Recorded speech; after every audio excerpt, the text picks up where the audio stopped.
Hello guys, నాలాగా every 4 మంత్స్కి hair trim చేయించే అలవాటు మీకు ఎవరికైనా ఉందా? ఉంటే కమెంట్స్లో చెప్పండి. వెళ్తుంటే దారిలో ఫ్లవర్స్ కొనుక్కున్నాను.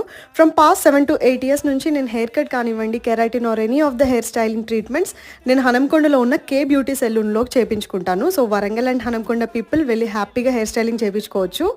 ఫస్ట్ నేనైతే లెంత్ ఎంత కట్ చేయాలో చెప్తాను, so that they will have some idea మనకి ఎక్కడి వరకు కట్ చేయాలనేది. సో ఫ్రంట్ కర్టెన్ బ్యాంక్స్ మనకి ఎంతవరకు కావాలనేది కంప్లీట్గా మెన్షన్ చేయాలి. సమ్మర్ కాబట్టి నేను కొంచెం షార్ట్గానే చేపిస్తున్నాను ఈసారి. So voluminous hair along with actual length కావాలి అని అంటే layer cut is the best అని చెప్తాను నేను. హెయిర్ ఎడ్జెస్ దగ్గర టెక్స్చర్ ఇవ్వమని చెప్పాలి, like cutting all the split ends and all.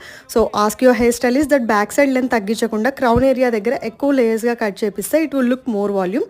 No matter what మన hair type either short, medium or long length, మనకు కావాల్సింది స్ప్లిట్ ఎండ్స్ లేకుండా బౌన్సీ, హెల్దీ అండ్ వాల్యూమ్ ఉండేలా కావాలి. I hope this technique works for you all. నా ఛానల్ని కనుక subscribe చేసుకోకపోతే ప్లీజ్ డూ సబ్స్క్రైబ్.